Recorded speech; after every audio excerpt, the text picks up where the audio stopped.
Thousands of years before the Targaryen conquest of Westeros, the ancient civilization of the Rhoynar thrived as independent city-states along the waters of the Rhoyne, which provided for their people, leading them to worship the river as a goddess. Despite growing into a great power in the region, they eventually encountered the Dragon Lords of the ever-expanding Valyrian Freehold, which established a number of colonies and settlements in western Essos, including Volantis at the mouth of the Rhoyne.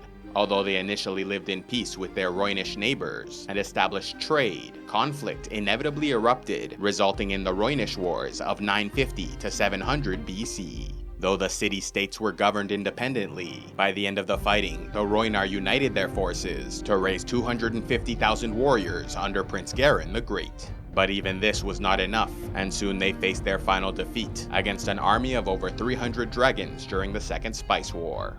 Princess Nymeria of Nysar was the only Rhoynish leader to speak out against fighting the Dragon Lords, but her objections were overruled by the others, and so joined in the effort, sending her armies to fight and die in Prince Garren's war.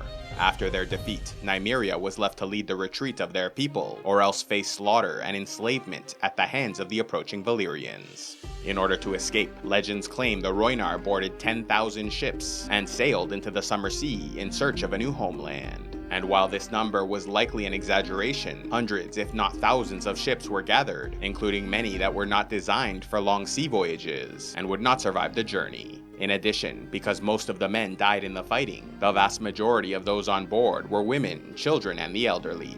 First, they made their way to the Basilisk Isles, where they were attacked and robbed by corsairs, who then offered to let them settle on the Isle of Toads in exchange for yearly tributes. However, Nymeria declined and instead went to Sothorios, settling her people in the ruins of Zamatar and Yin, as well as establishing colonies on Basilisk Point. Yet while these lands were rich in resources, the Rhoynar struggled to survive, losing a number of their settlements to disease and raiding. When a ship sailing to Yin discovered that their entire population vanished overnight, Nymeria and her people had enough, boarding their ships to leave Sothorios and journeying west, staying for a time on the island of Nath, where they were welcomed by the native population. However, a local disease known as butterfly fever forced them to move on yet again, this time settling on the island of Abulu, later named the Isle of Women. And while the Summer Islanders left them in peace, they did not allow them any larger territories for fear of upsetting the Dragon Lords of Valyria. Unfortunately, the small island did not have enough land to feed their population, leading many to abandon Nymeria and follow a priestess named Druselka back to Essos, claiming that the goddess Mother Rhoyne was calling them to return to their homeland. However, when they arrived, they were captured and enslaved by the Valyrians. Nymeria, meanwhile, realized they would not survive in the Summer Isles, and so once again took to the seas, and while most followed her, some remained behind, making Abulu their permanent home. Leading the remnants of her followers north, Nymeria landed in Dorne, near the mouth of the river Greenblood, where she met Lord Mors Martell of Sandship, a lesser ruler of the territory, and allied together, combining their forces to conquer the area. After Nymeria's marriage to Mors, she declared him Prince of Dorne, adopting the titles of the ancient Rhoynar, and as the two cultures mixed together, many other customs and traditions were passed along, including a more equal view of the sexes, with women given many of the same legal rights as men.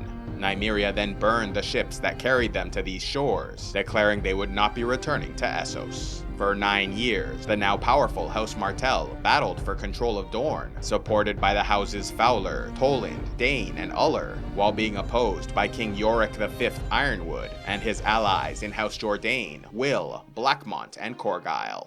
During the Third Battle of the Boneway, Mors Martell was killed by King Yorick, but Princess Nymeria continued the war and eventually gained victory after 2 more years of fighting. By the end of the conflict, Nymeria sent 6 Dornish kings to the Night's Watch, including Yorick Ironwood, Vorian Dane, Garrison Fowler, Lucifer Dryland, Benedict Blackmont, and Albin Manwoody. The city of Sunspear was made the capital of the new unified territory, combining the sun of the Rhoynar with the spear of House Martell. Princess Nymeria then went on to rule for 27 years, marrying twice more, surviving a dozen attempts on her life, putting down 2 rebellions, and successfully defending against 2 invasions from the Stormlands and another from the Reach. After her death, Nymeria's eldest child, a daughter by Mors Martell, inherited rule of Dorne, ensuring that House Martell continued to rule the territory. The incredible life and adventures of Princess Nymeria went on to inspire many over the years, with the books 10,000 Ships and The Loves of Queen Nymeria written about her life.